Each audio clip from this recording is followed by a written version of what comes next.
Bonjour à toutes et à tous et bienvenue dans ma seconde base autonome durable. Je suis Stéphane Vivaliste et pour celles et ceux qui sont nouveaux sur cette chaîne d'autonomie et de survie, n'oubliez pas de vous abonner, de laisser un pouce bleu et d'avance je vous remercie d'y penser. Et n'oubliez pas non plus de réserver votre week-end du 17 septembre de cette année pour participer au second week-end de rencontre. Mais j'en parlerai dans une autre vidéo pour les détails. Mais réservez votre week-end du 17 septembre.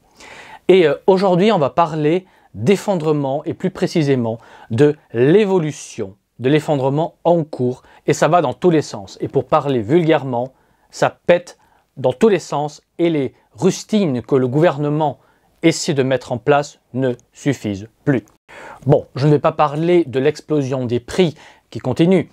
Et on pense de suite évidemment au prix de l'essence qui est de plus en plus visible et spectaculaire au moment où je fais cette vidéo. Mais le prix du reste des produits augmente aussi. Et pour info, on parle d'hyperinflation que lorsque le prix de tous les produits double en un an. Alors, on n'y est pas encore aujourd'hui objectivement.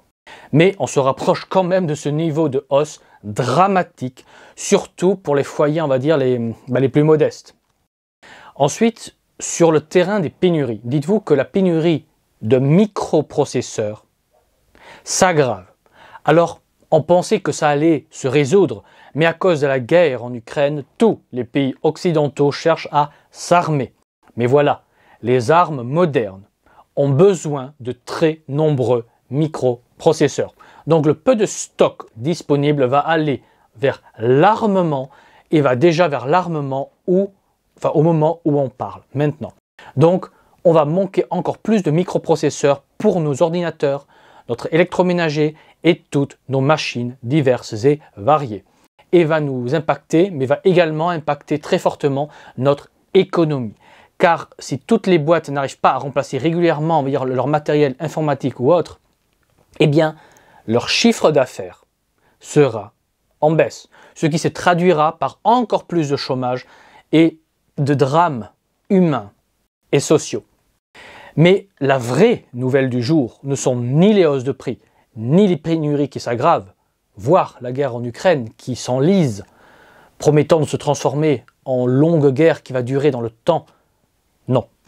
La vraie information est le crash en cours des crypto-monnaies comme Bitcoin et les principales autres crypto-monnaies, qui, rien que le 13 mai, avaient perdu une grande partie de leur valeur.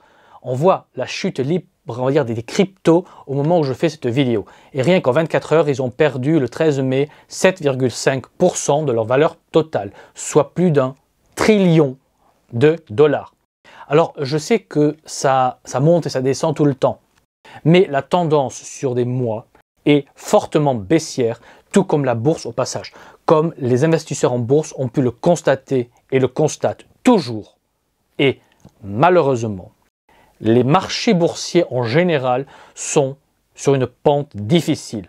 Alors je sais qu'il est complexe de déterminer jusqu'à quand l'hémorragie financière se poursuivra, mais voilà, où qu'on regarde, tout s'écroule autour de nous. Le commerce mondial s'écroule, la production mondiale s'écroule. Que ce soit sur le plan alimentaire, que sur le plan industriel. Et si vous voulez une preuve, regardez le temps d'attente quand vous achetez une voiture comme Tesla neuve. Le temps d'attente a fortement augmenté. Alors ce n'est qu'un signal faible, mais assez révélateur de la situation réelle, sans parler du fait que Tesla va virer 10% de son personnel de bureau parce que Elon Musk, le patron de Tesla, pense qu'on va vers de graves crises. Et je ne parle pas du PDG de JP Morgan qui a annoncé qu'on va vers un immense cyclone financier. Mais pour le moment, c'est surtout la production alimentaire qui est très préoccupante et très mauvaise. Car on sait que plusieurs pays pauvres vont exploser, comme l'Égypte, avec ses 104 millions d'habitants et potentielle vague de réfugiés. On a déjà eu un avant-goût de ce qui nous attend avec l'exemple du Sri Lanka, avec les émeutes de la faim et des hausses de prix et pénuries. Et surtout, la répression gouvernementale très sévère qui nous attend nous aussi au passage. Mais les pénuries industrielles s'aggravent aussi. Ainsi, on manque, on va dire, de moutarde, de câbles électriques, de microprocesseurs, de bouteilles en verre. Même le papier est problématique, mais les drames continuent encore et encore.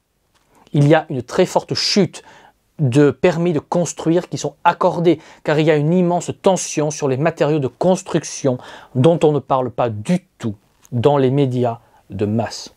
Dites-vous que les délais de livraison des matériaux de construction ne font que s'allonger et s'allonger, sans parler des prix qui continuent d'exploser. Et c'est très grave, car de plus en plus d'entreprises sont obligées de réévaluer les devis qu'ils ont faits à cause de ces hausses de coûts spectaculaires. Et pour être plus précis, je parle de matériaux de construction comme le fer, l'acier, l'aluminium, le PVC, le vitrage, etc., etc. Bref, ce dont on a besoin en masse. Et je vous rappelle le vieil adage français, quand le bâtiment va bien, tout va bien. Et là, le bâtiment va mal, même très mal. Si vous voulez une idée de l'ampleur du désastre, plus de la moitié des chantiers en France ont des retards anormalement élevés. Et plus le temps va passer, et plus ça va s'aggraver. On arrive de plus en plus vers un point de rupture, car ça fait perdre, on va dire, des tonnes et des tonnes d'argent à nos entreprises qui sont déjà à bout de souffle. Et à ce rythme, d'un coup, on va avoir une avalanche d'entreprises qui vont faire faillite à la chaîne, et ça va être un désastre humain et économique. Mais pour revenir vers l'alimentaire, cette inflation spectaculaire qu'on subit fait aggraver les effets négatifs des pénuries. Et rien que cette année, le prix des pâtes a augmenté d'au moins 10%. Le prix de la viande d'au moins 15%. L'huile au moins 11% et la farine au moins 10%. Et ce sont des chiffres officiels. Mais ce que je vois moi et les retours que j'ai des gens est qu'on ne tourne pas autour de 10%, mais plutôt de, là accrochez-vous, de 30%. Et on est loin d'être à la fin de l'inflation et des pénuries. Donc les souffrances ne font que commencer. Et honnêtement, je pense que tous, nous réalisons que cette situation ne peut durer comme cela sur la durée et qu'on se rapproche du point de rupture totale. Et ce sont celles et ceux qui sont les plus autonomes qui souffriront le moins. Et si je peux me permettre de donner un conseil, barrez-vous des villes et vite. Car la vie en ville va devenir de plus en plus compliquée et difficile. Car en ville, vous dépendez complètement du système pour vous fournir ce dont vous avez besoin. Et là, on parle d'eau potable, de nourriture, de carburant, de tout. Et en ville, il y a une forte concentration de gens. Donc quand les prix et les pénuries vont rendre la vie en ville insupportable, comment vont réagir les citadins? Mal. Et c'est dans les villes que ça va péter et qu'on va vivre des scènes de guerre civile comme au Sri Lanka. Donc, partez des villes le plus vite possible. Donc, récapitulons un peu la situation globale. On a une inflation qui est là pour durer. On a des pénuries en tout qui s'aggravent et dont on sait déjà aujourd'hui qui vont s'aggraver davantage encore, surtout sur le plan alimentaire. Puis on a des guerres qui ont des conséquences de plus en plus graves sur la situation mondiale. On a des dettes des États qui explosent. On a la bourse qui va mal. On a l'économie qui se casse la figure. Et même au niveau de l'État et des services publics, la qualité baisse. Et les prix en tout explosent. En gros, la machine se grippe. Les rouages ne tournent plus rond. Et on voit chaque jour des morceaux entiers tomber un à un. Et à un moment, c'est tout l'édifice mondial qui va se casser. Et c'est ce qu'on appelle l'effondrement.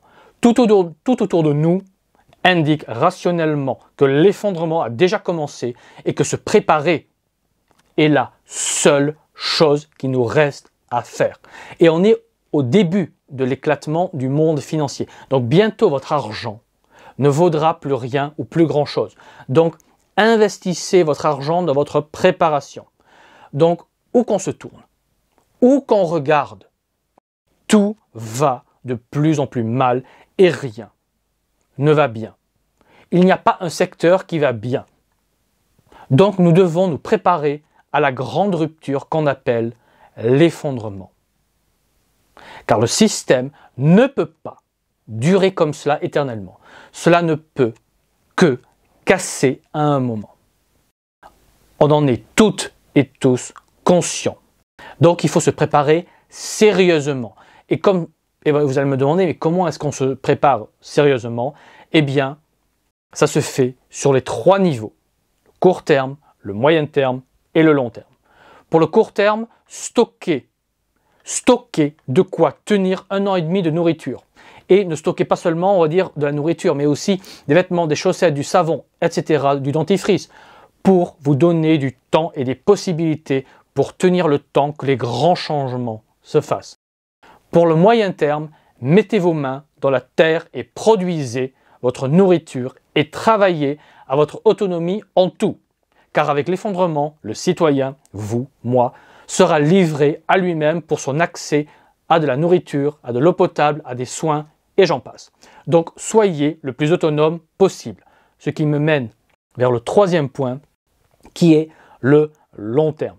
Pour le long terme, rejoignez un réseau local ou créez votre réseau s'il n'y a pas de réseau local près de chez vous. Dites-vous que dans tous les cas, vous pouvez toujours rejoindre mon réseau que je développe et nous rejoindre se fait via ma page Patreon. Le lien est sous la vidéo dans le descriptif. Et pour avoir des informations à propos de mon réseau qui s'appelle le projet La Survie pour tous, alias le Royaume, je vous invite à aller regarder les vidéos qui ont la couleur verte sur le côté des miniatures des vidéos, car la couleur verte indique que le thème est le réseau. Comme par exemple la couleur jaune indique que le thème de la vidéo est l'effondrement. Voilà, dites-vous que la survie seule ou en petits groupes a déjà été débunkée depuis des années et des années par tellement de personnes, et seulement dans un réseau, on a une chance de survie sur le long terme. Car le but est la survie long terme. Donc, plus votre réseau sera organisé, comme mon réseau l'est, et plus vous aurez de chances de survie. C'est pourquoi nous rejoindre est de très loin la meilleure idée et le meilleur investissement que vous pouvez faire. Mais je vous laisse juge de cela. Voilà, la vidéo s'arrête là parce qu'elle commence déjà à être un peu longue et il ne me reste plus qu'à vous dire, comme toujours, préparez-vous, anticipez et je vous dis à la prochaine fois. Allez, ciao!